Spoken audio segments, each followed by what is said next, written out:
What if I told you that a small principality on the edge of Europe, with far fewer soldiers, far fewer resources, and far less influence than the most powerful empire of its time, could not only survive but actually defeat that empire again and again?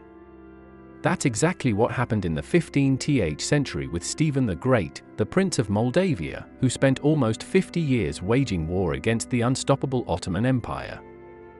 In the mid-1400s, the Ottoman Empire had already become a force that terrified all of Europe.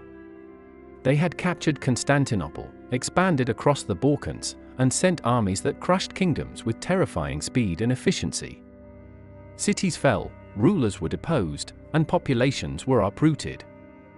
Very few states dared to resist, and even fewer survived. Yet Moldavia, a small kingdom squeezed between Poland, Hungary, and the Ottomans, refused to bow. Its ruler, Stephen the Great, was not only brave but also extraordinarily cunning. From the very start of his reign in 1457, he realized that sheer force would never be enough. He needed strategy, preparation, and the ability to turn Moldavia's modest size into an advantage. Stephen inherited a country that was vulnerable, yet strategically located. Rivers, forests, and hills could either be obstacles or weapons. He immediately set about reinforcing fortresses, reorganizing his army, and creating a network of scouts and local militias capable of mobilizing quickly. He knew that facing the Ottoman Empire directly in open battle was dangerous, so he focused on using terrain, speed, and surprise as his main tools. The first major confrontation came in 1475, when Sultan Mehmed II, the same ruler who had conquered Constantinople, sent a massive Ottoman army into Moldavia under Had Suleiman Pasha. Estimates suggest that the Ottomans numbered around 60,000 soldiers, while Stephen could field perhaps 40,000, a mix of professional troops, local militias, and mercenary allies. On paper, Moldavia should have been crushed. But Stephen had carefully prepared. He lured the Ottoman forces into a narrow valley near Vaslui, a battlefield that would amplify his tactical advantages. The ground was muddy, marshy, and flanked by forests perfect for ambushes. On a cold January morning, as the Ottomans advanced, Moldavian forces struck from concealed positions. Archers rained arrows from the trees, infantry blocked key passages, and cavalry attacked suddenly from the flanks. The Ottomans, used to marching across open plains with little resistance, were thrown into chaos. The battle turned into a brutal fight for survival. Horses stumbled, lines collapsed, and soldiers found themselves under attack from multiple directions. Stephen personally led charges, bolstering the morale of his troops. Hours of close combat ended in a decisive Moldavian victory. Tens of thousands of Ottoman soldiers were killed or forced to retreat. The Battle of Vaslui became legendary, and Pope Sixtus IV even called Stephen the Athlete of Christ for his defense of Europe against Ottoman expansion.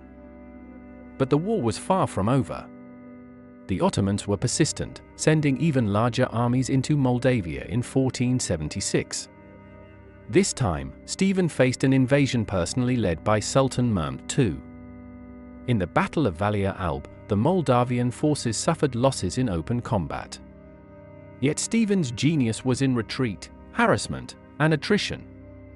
Villages were evacuated, supplies destroyed, and the Ottomans were forced to operate in hostile territory with stretched supply lines. Over time, attrition, guerrilla tactics, and knowledge of the terrain forced the Ottoman army to withdraw once again. Stephen continued this delicate balancing act for decades. He fought more than 40 battles over his long reign and reportedly won 34 of them, a record unmatched by most European rulers of the era. His victories were not just military, they were psychological. The Ottomans had to respect Moldavia and could not assume that conquest would be simple or automatic. Stephen's combination of courage, planning, and tactical brilliance kept his kingdom independent for nearly 50 years. Stephen was also a master of internal strategy. He strengthened Moldavia's culture, religion, and political institutions. Over his reign, he commissioned more than 40 churches and monasteries, many fortified, which became centers of culture, religion, and even military refuge. These constructions reinforced national identity, uniting the population under his leadership and giving his people a stake in resisting Ottoman domination. His diplomacy was equally clever. While Stephen often allied with Hungary and Poland against Ottoman threats, he was careful never to become a puppet. He balanced these alliances while preserving Moldavia's autonomy.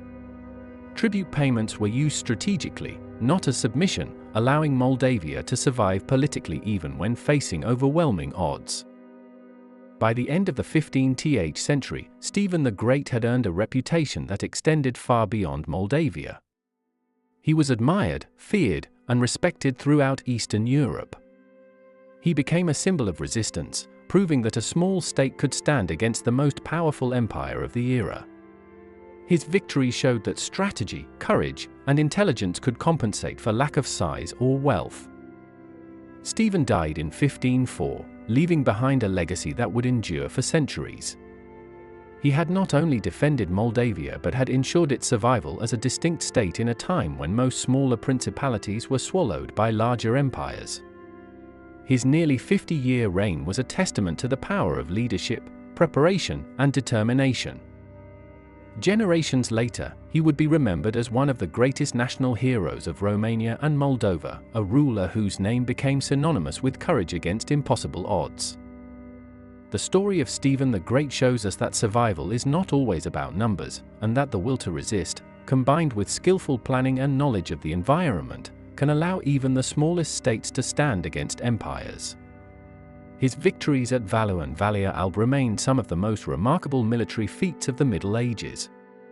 He proved that the spirit and determination of a people, guided by a visionary leader, could withstand forces that seemed unstoppable. Stephen the Great's life was a constant struggle, but it was also a lesson in leadership, strategy, and national pride. He understood that true defense required more than armies, it required fortifications, morale, cultural cohesion, and intelligent diplomacy. By combining all these elements, he not only survived but also left an indelible mark on European history.